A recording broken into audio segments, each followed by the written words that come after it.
Hello বন্ধুরা, আমি তোমাদেরকে আজকে একটা কথা বলতে চলে এলাম। কেউ কিন্তু তোমার প্রোফাইল পিকচারটা চেঞ্জ করো না, কারণ তোমার প্রোফাইল পিকচার চেঞ্জ করলে কেউ কিন্তু তোমার বাড়ি খুঁজে পাবে না বা তোমাকে খুঁজে পাবে না। তার মানে হচ্ছে তোমার প্রোফাইল পিকচার তুমি যদি চেঞ্জ করে দাও, কিন্তু কেউ তোমাকে বুঝতে পারবে না। ফট করে কিন্তু তোমার রিচও কমে যাবে, ফলোয়ার্সও অনেকটা কমে যাবে, কারণ তোমাকে কেউ খুঁজে পারবে না, তোমাকে লাইক কমেন্ট করবে কি করে, তাই তো।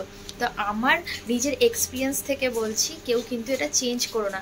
ধরো তোমাকে যে নামে সবাই চেনে বা যে প্রোফাইল পিকচারটা দেখে তোমাকে সবাই পছন্দ করেছে, তোমাকে সবাই ভালোবাসা দিচ্ছে, লাইক কমেন্ট করছে, সেই জিনিসটা ফট করে যদি তুমি চেঞ্জ করে দাও, তোমাকে কেউ বুঝতে পারবে? যেমন ধরো তোমার বাড়ি, তোমরা তো চেঞ্জ করো না, তোমার বাড়ি যেখানে সেখানেই নিশ্চয়ই এক জায়গাতেই থাকো, সেই রকমই। বা কোনো স্কুলের আইডি কার্ড দেখে দেখবে অনেকে এটা মনে করে যে তোমার স্কুলে তুমি ওই স্কুলেই পড়ো, বা তোমার সেইটা লোগো একটা স্কুলের, সেই রকম প্রোফাইলেও তোমার পিকচারটা কিন্তু তোমার লোগোর কাজ করবে। সেটা কিন্তু চেঞ্জ করো না।